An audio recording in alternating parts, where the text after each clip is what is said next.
അപ്പോൾ നമുക്ക് കാണാൻ പറ്റും പുതിനയുടെ മിക്സ് എല്ലാം കറക്റ്റായിട്ട് മിക്സ് ആയിട്ടുണ്ട്.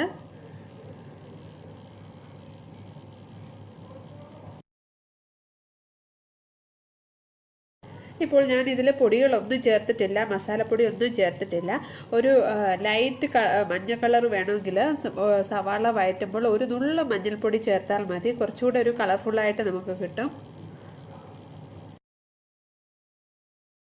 ഇപ്പോൾ ചോറിട്ടിട്ട് 3 മിനിറ്റ് കഴിഞ്ഞിരിക്കുകയാണ്.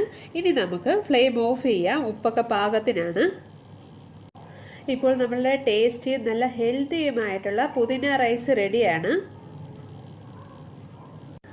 ഓഫീസിലും സ്കൂളിലൊക്കെ ലഞ്ചിന് കൊടുത്തു വിടാൻ പറ്റിയ നല്ലൊരു റെസിപ്പിയാണ്.